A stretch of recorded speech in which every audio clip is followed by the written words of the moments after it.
Benim hayallerim vardı, benim öz dünyam vardı, benim sevdiğim vardı, benim sevgilim vardı. Ama ben şehit oldum, yerim güzeldi, tek ağlama canım, canım sevgilim, bağışla beni, seni tek koydum. Vatan, vatan sağ olsun. Vatan, vatan sağ olsun. Azadlığa gedən yollar, azadlıq mübarizəsinin qəhrəmanlıq səhifəsi. Canları ilə qazandılar bu zəfəri, şəhidlik zirvəsini. Bax, balaca, qələbənin dərgahına qovuşan xiyabanımızdır bura. Əyilməz igidlərin vətənidir bu məmləkət. Siz azadlıq təşkəsi idiniz, zəfər yolunun ilk elçiləri idiniz. Bu yolda qurban getməyi 20 yanvar günü hər kəsə öyrətdiniz, əbədiyyətə qovuşdunuz. Bugün tarixdə təkcə faciə deyil, Azərbaycanın istiqlal yolunun ilk zirvəsi, milli məfkurəmizin azadlıq hissəsinin oyanış günüdür. Bu qəhrəmanlar vətənin azadlığı, firavan bu günü, inamlı sabahların naminə öz canlarından keçiblər. Dünənindən güc alıb, çiçəklənən bu Azərbaycan onlara təşəkkür borcudur. Bağışla məni, səni tək qoydum. Ana,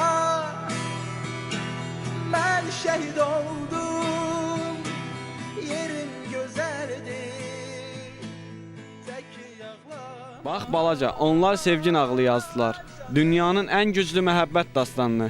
Azərbaycanımızın başına gəlmiş faciəvi qanlı yanvar günündə öz canlarını qurban verərək vətən sevgisini öz sevgilərlə yanaşı qoydular. Özləri də bilmədən İlham və Fərizə adlı sevgi dastanı yaratdı. Azərbaycanımızın igid oğlu İlham vətənini işğalçılıq məqsədi ilə soxulan ruslardan və ermənilərdən qoruyarkən həlak oldu. O, Əliyanın Rus tankının üzərinə yeriyərək sinəsini sipər etdi və sipər edərkən sanki bir al qanı ilə bir bəyanat yazırdı. Bəyanatda deyilirdi, bura mənim torpağımdır, kimsəyə verə bilmərəm. Bax, biz indi bütün dünyaya İlham və Fərizə sevgisi haqqında yazaraq sübut etməliyik ki, dünyanın ən güclü məhəbbəti nə Xosrov və Şirində, nə Leyli və Məcnunda, nə Romeo və Juliyetta'da olub. Məhz bizim qəhrəmanlarımız İlham və Fərizədə olub. Ölümdən sonra sevilənlər isə əbədi məhəbbətlə sevilir.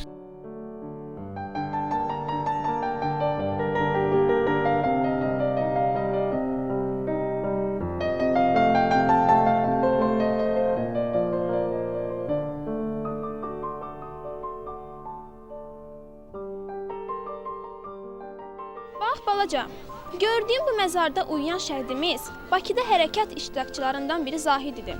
O hər gün işdən qayıdarkən hərəkat iştirakçılarına ərzaq verərdi. 19 yanvar da belə günlərdən biri idi. Rus əskərlərinin tarixi cinayətinin günahsız qurbanı olan Zahid həmin gün şəhidlik zirvəsini ucaldı.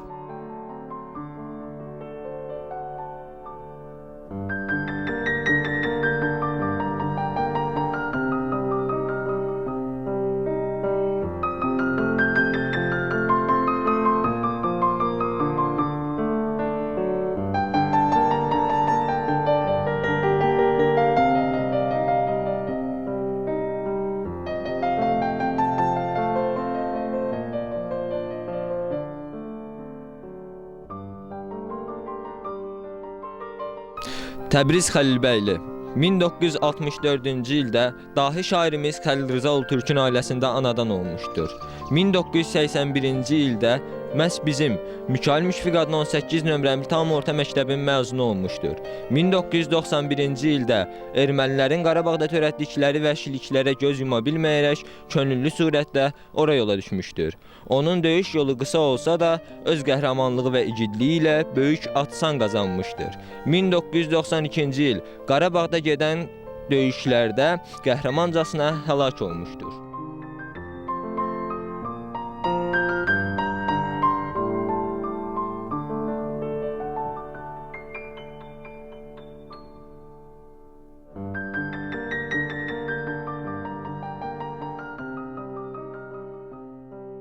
Salatın Əsgərova 1961-ci il dekabrın 16-sında Bakıda dünyaya göz açıb.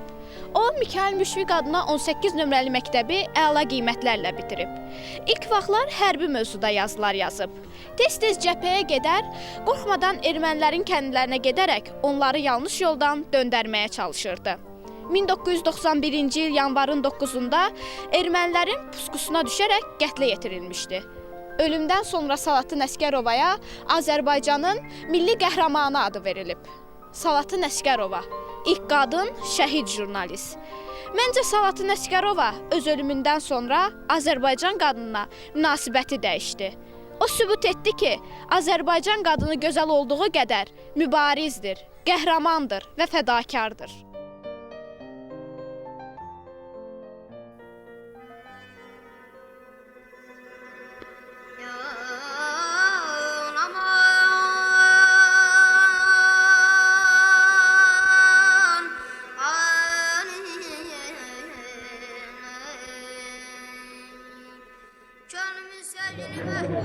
Bu dəqiqə Qubadlıya gələcəkdir. Bütün yolda qışqıra bir dənə binamız qayıtmadı. 90 öyle bütün texnikanı da çəkdik. O texnik ilə bu dəqiqəlaşından gələksə buna görə girmək olardı. Çingiz insanların yaddaşında çiynindəki kamerası ilə qalmışdır. O döyüşün səhnələrini öz lentinə, nəinki öz lentinə, öz ürəyinə həkk etmişdir. Bunu unutmaq heç vaxt mümkün deyil. Çingiz ölümün gözünə dik baxaraq öz şəhid qanı ilə adını tarixə yazdı.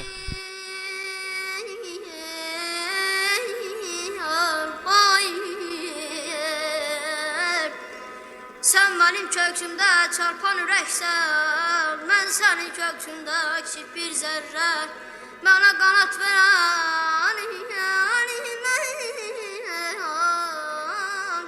mənə qanat verən, odu dirəksən adına. Yadda saxla ki, biz onların adına həmişə layiq olmalıyıq. Onlar tariximizin qəhrəmanlıq salnaməsidir. Onlar azadlıq aşiqləri, vətən məcnunlardırlar. Qaqaş, bəs bunlar nasıl daha çox qəhrəmandır? Balaca, burada uyuyan bütün şəhidlər qəhrəmandırlar. Lakin bu adsız məzarlıqda uyuyan şəhid bəlkə də bunların hamısından daha çox qəhrəmandır.